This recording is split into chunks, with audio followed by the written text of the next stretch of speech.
Good morning to all my dear students. Today I am going to explain chapter number 7 of the subject moral value of class 7. The name of the chapter is prudence and tact, यानी बुद्धिमानी और समझदारी.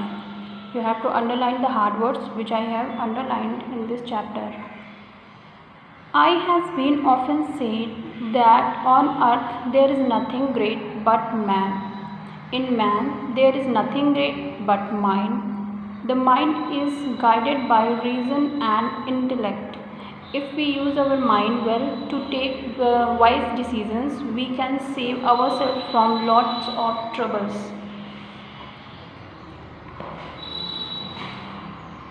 हमेशा ऐसा कहा जाता है कि इस धरती पर और कोई महान नहीं है बल्कि इंसान है, यानी कि मानव जो है वो सबसे महान है इस धरती पे.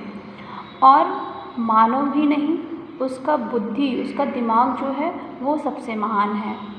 हमारा माइंड जो है वो कई कारणों से और बुद्धिमानी से गाइड किया जाता है.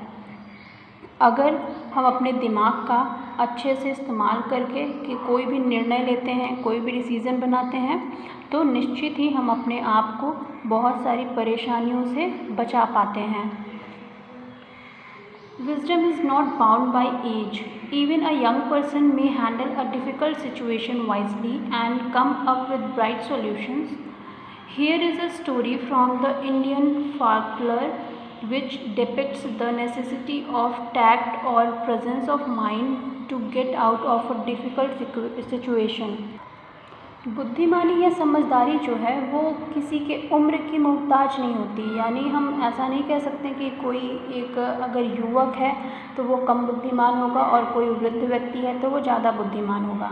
एक्सपीरियंसेस ज़्यादा या कम हो सकते हैं, लेकिन बुद्धिमानी किसी के उम्र से डिसाइड नहीं की जा सकती है. हो सकता है कि कोई एक युवक जो है वो किसी भी कठिन सिचुएशन को बहुत ही बुद्धिमानी से और बहुत ही अच्छे तरीके से उसको हैंडल कर ले और उसका बेहतर सॉल्यूशन निकाल ले, जबकि कोई अगर बहुत ही प्रौढ़ है या फिर वृद्ध है वो ऐसा ना कर पाए. यहाँ पे एक स्टोरी दी हुई है जो कि एक भारतीय लोक साहित्य यानी लोक साहित्य की करने वाली महिला की है, जो कि अपनी बुद्धिमानी और अपनी समझ को, प्रेजेंस ऑफ माइंड को प्रदर्शित करती हैं और वो एक बुरी परिस्थिति से बाहर आ पाती हैं. Once there were 4 robbers who were tired of robbing people. एक बार 4 डकैत रहते हैं, डाकू रहते हैं, जो कि लोगों के यहाँ डकैती करके, चोरी करके बहुत थक चुके थे. They wanted to give up their sinful profession and take up some honest job to lead a good life. और अब वो जो थे वो अपने इस पाप भरे काम को छोड़ करके कुछ ईमानदारी भरा काम करना चाहते थे, जिससे कि वो अपने आगे की ज़िंदगी बहुत ही अच्छे से व्यतीत कर पाएँ. One of the robbers did not like this idea and was reluctant of giving up his old ways. और उनमें से जो एक डाकू रहता है वो इस आइडिया से बिल्कुल नाखुश रहता है, यानी कि वो उसकी बिल्कुल भी इच्छा नहीं थी कि वो अपने इस काम को, अपने इस पुराने तरीके को कभी भी छोड़े. As the majority was determined to give up robbery, he had no other options but to agree. और जैसा कि उन चारों में से बाकी के 3 तो चाहते ही थे इस प्रोफेशन को छोड़ना, तो उसके पास कोई दूसरा तरीका भी नहीं रहता है उससे सहमत होने के बजाय. Over the years, the robbers had amassed a huge amount of money which was kept in vessel. और क्योंकि वो डकैत जो थे वो इतने सालों से लोगों के यहाँ से धन इकट्ठा करते थे, यानी चोरी करके, डकैती करके, जिसे उन्होंने एक बर्तन में रखा था. But they wanted to keep the money in safe custody while they searched for some work. लेकिन वो चाहते थे कि वो अपने इस पैसे को किसी सुरक्षित जगह पे या सुरक्षित व्यक्ति के पास रखें जब वो काम ढूंढने के लिए जाएं. One day the 4 robbers went to a new town in search of work and heard about an honest old widow. एक दिन जब वो किसी नए नगर में काम ढूंढने के लिए जाते हैं तो वहाँ पे वो एक बूढ़ी और ईमानदार विधवा के बारे में सुनते हैं. The robbers decided to make her the custodian of their treasure. तो जो चोर रहते हैं वो ये डिसाइड करते हैं कि वो उस विधवा को ही अपने जो उनका खजाना है या जो कुछ भी संपत्ति है उनकी उसका संरक्षक बनाएंगे, यानी कि उसी की कस्टडी में वो अपना पैसा रखेंगे. When they approached this widow, she was very courteous. जब वो उस विधवा के पास जाते हैं तो वो जो विधवा रहती है वो बड़ी ही शालीन रहती है. On their request, the lady happily agreed to keep the vessel of money at her place. और जब वो उससे विनती करते हैं उनके पैसे को रखने के लिए तो वो जो महिला रहती है वो उनकी बात से सहमत हो जाती है. At this, the robbers said to the lady that she should hand over the vessel to them only when all 4 of them were present. और इसके अलावा जब वो उस पैसे को उस महिला को देते हैं तो ये जो चारों डकैत रहते हैं वो कहते हैं कि उस महिला को पैसे इन डकैतों को तभी देना है जब वो चारों वहाँ पे उपस्थित होंगे. After the safe keeping of this treasure, the robbers went in search of some work in the town. On the first day, they could not get any job and were tired with their search. और फिर जब वो अपने पैसे को सुरक्षित उसके पास छोड़ देते हैं तो वो नगर में काम ढूंढने के लिए निकल जाते हैं. वो पूरे दिन पहले दिन जब वो काम ढूंढते हैं तो उन्हें पूरे दिन में कोई काम नहीं मिलता और वो बहुत ज़्यादा थक जाते हैं. On their way home, they saw a big banyan tree at a distance of a few meters from the old widow's house. The robbers decided to rest there before going further. और फिर जब वो अपने घर जा रहे होते हैं तो रास्ते में उस महिला के घर के थोड़ी ही दूर पे कुछ मीटर दूर पे एक बरगद का पेड़ रहता है. तो वो लोग जो डकैत रहते हैं सारे वो डिसाइड करते हैं कि वो उस आगे बढ़ने से पहले उस पेड़ के नीचे आराम करेंगे. When the robbers were resting, a woman with fresh buttermilk pot walked past them. जब वे सभी आराम कर रहे होते हैं तभी वहाँ पे एक मक्खन दूध लेकर के मटके में लेकर के एक महिला जा रही थी. The robbers felt thirsty, but they had no money to buy the buttermilk. Buttermilk को हम छाछ कह सकते हैं. तो जब क्योंकि ये जो चोर रहते हैं क्योंकि बहुत थके रहते हैं तो इन्हें बहुत प्यास भी लगी होती है, लेकिन इनके पास पैसे नहीं होते कि वो उस छाछ को खरीद सकें. One of the robbers said that they could take the money from the vessel. तो उनमें से एक जो डकैत रहता है वो कहता है कि हम उस बर्तन में से वहाँ से पैसे ले सकते हैं. But somebody had to bring the money from the vessel and everybody was tired. लेकिन इसके लिए आवश्यकता थी कि कोई एक जा कर के वहाँ से पैसे लेकर के आए, लेकिन वो चारों थके रहते हैं तो कोई जाना नहीं चाहता था. Then the robber who was unhappy with the decision of friend to give up robbery volunteered to go and bring the money. The other robbers were also too pleased to let him go. तो उनमें से जो एक डकैत रहता है जो कि अपने इस प्रोफेशन को छोड़ना नहीं चाहता था वो अपने आप से आगे आता है और कहता है कि मैं जाता हूँ पैसे लेने के लिए. तो बाकी के जो 3 चोर रहते हैं वो भी बड़े खुश हो जाते हैं उसके इस डिसीज़न से, क्योंकि बाकी तो थके रहते थे, नहीं जाना चाहते थे. The robber went to the old widow's house and asked for the vessel, but the widow refused to give the vessel to him. She reminded him of the condition which he and his friends had put on her while handing over the vessel. तो जब वो डकैत पहुँचता है उस विधवा महिला के पास और मांगने लगता है उस बर्तन को, यानी जिसमें पैसे थे, तो वो जो विडो रहती है वो मना कर देती है वो पैसे देने के लिए, क्योंकि फिर वो जो विडो रहती है वो इसको ध्यान दिलाती है कि क्या कंडीशन रखी गई थी उसके दोस्तों ने. जब वो बर्तन दे रहे थे तो उन्होंने कंडीशन रखी थी ना कि पैसे आपको तभी देने हैं जब चारों डकैत एक साथ यहाँ उपस्थित होंगे. The robber insisted that his friends had asked him to fetch some money from the vessel. तो जो डकैत रहता है वो एक जो उनका दोस्त गया होता है वो उस महिला को मतलब मनाने लगता है कि उसके दोस्त ने ही कुछ पैसे लाने के लिए भेजा है. The widow still refused to part with the vessel. और महिला जो रहती है वो अभी भी मना करती है देने से. Then the robber said to the woman that she could confirm his statement from the others as they were resting under the banyan tree near her house. तो फिर जो वो डकैत रहता है वो महिला से कहता है कि आप इस बात को कंफर्म कर सकती हैं, क्योंकि बाकी के जो चोर हैं, मतलब उसके सॉरी जो उनके दोस्त हैं, अब वो खुद से तो नहीं कहेगा ना कि बाकी चोर, तो मतलब कि वो उस महिला को कहता है कि क्योंकि बाकी के जो मेरे दोस्त हैं वो आपके घर के पास में बरगद के पेड़ के नीचे आराम कर रहे हैं। The widow went outside and saw the other 3 friends. तो जो महिला रहती है वो बाहर जाती है और बाकी के 3 मित्रों को भी उसके देख लेती है। She asked loudly if she could hand over the vessel to her friend. All their 3 gestured to her and gave their consent. तो फिर वो ज़ोर से चिल्ला करके पूछती है कि क्या वो उसके दोस्त को वो बर्तन दे दे। तो तीनों जो रहते हैं वो इशारे में उसको हाँ मतलब अग्री करने के लिए इशारा करते हैं।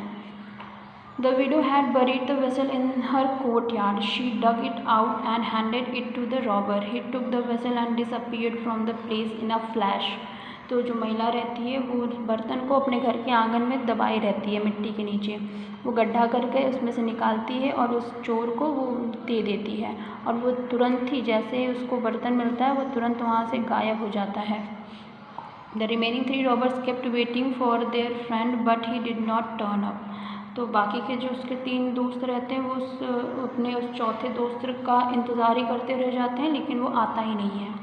They grew anxious and went to the widow's house to inquire about their friend.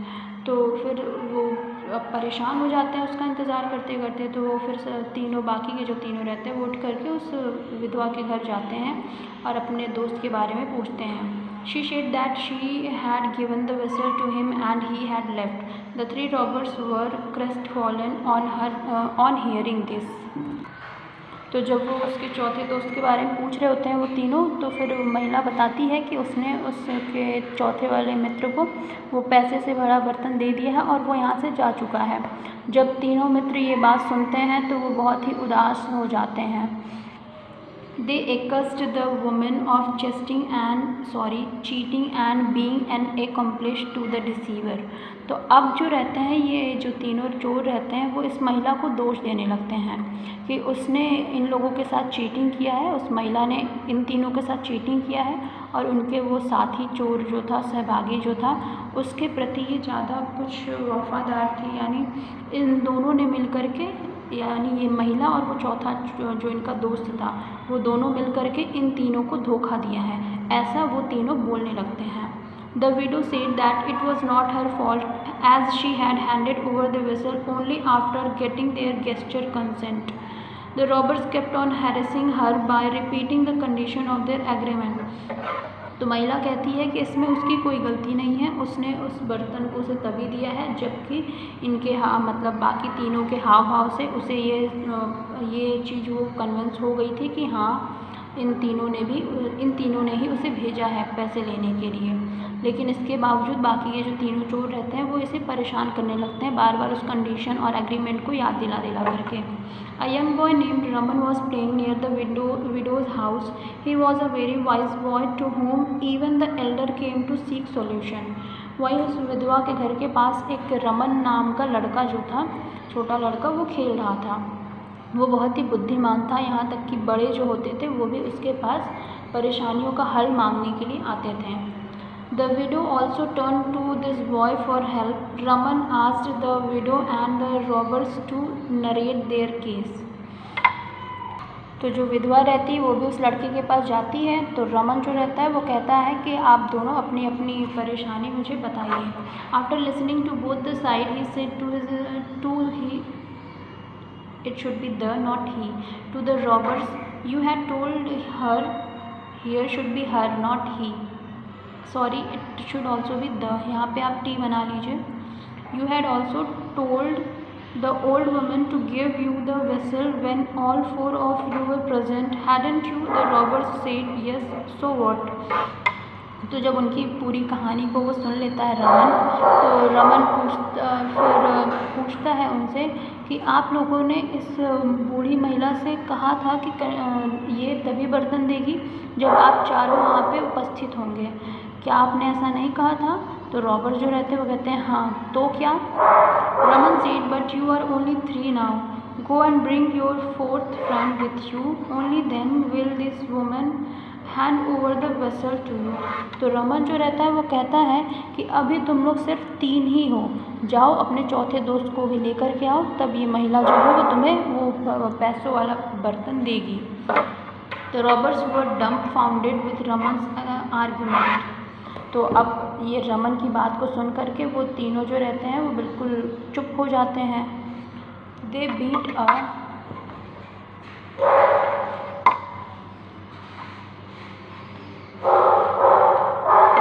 a hasty retreat lest their original identities would be discovered।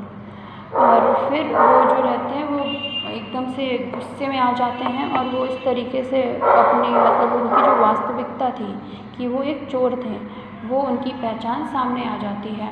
The old widow was thus saved from harassment by Raman's wisdom presence of mind. इस तरीके से वो जो बूढ़ी विधवा महिला रहती है वो रमन की समझदारी और बुद्धिमानी से खुद को परेशान होने से बचा पाती है। Raman's tact made up for the widow's इम्प्रूडेंस।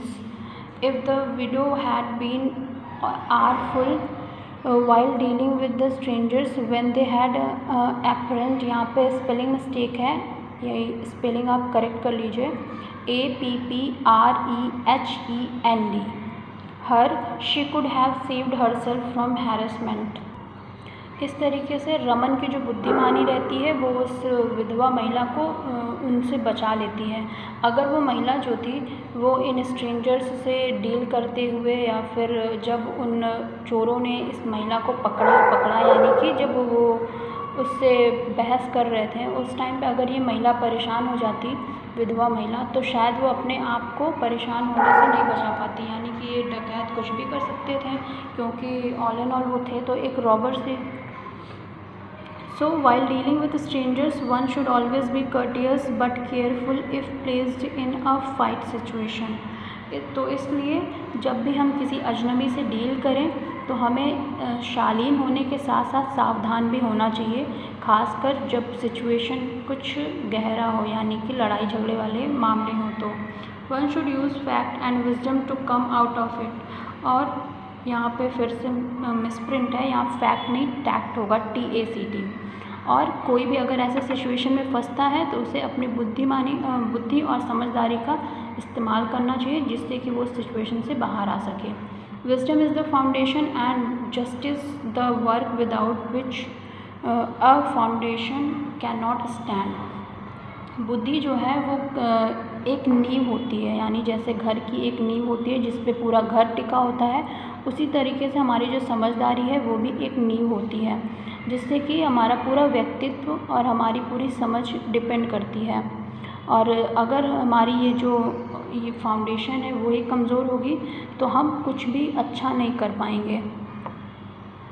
So this was the chapter. Now we will do the exercises of this chapter. Take the correct answer. Number 1. What is great in man? Answer is mind. The old widow was very courteous. The robbers went to the town in search of work. Raman was very dash boy, wise. State true or false. Number 1. All the 4 robbers were happy to give up with their robbery. It is false. Number 2. The old widow agreed to keep the vessel of money at her place. True. The widow easily handed over the vessel to one of the robbers. It is false. The robber disappeared after taking the vessel. True. The robbers got dumped after Raman's argument. It is true. Fill in the blanks. Number 1. Dash is not bounded by age. Answer is wisdom. Number 2. 4 robbers wanted to give up their dash profession. Answer is sinful. Number 3. The robbers decided to make the widow dash of their treasure. Answer is custodian. Number 4. The robbers were dash with Raman's argument. It is dumb. Number 5. Raman's tact made up for the widow's dash. It is imprudence. So these were the exercises. Question answers you will get in your homework. That's all for today. Thank you so much.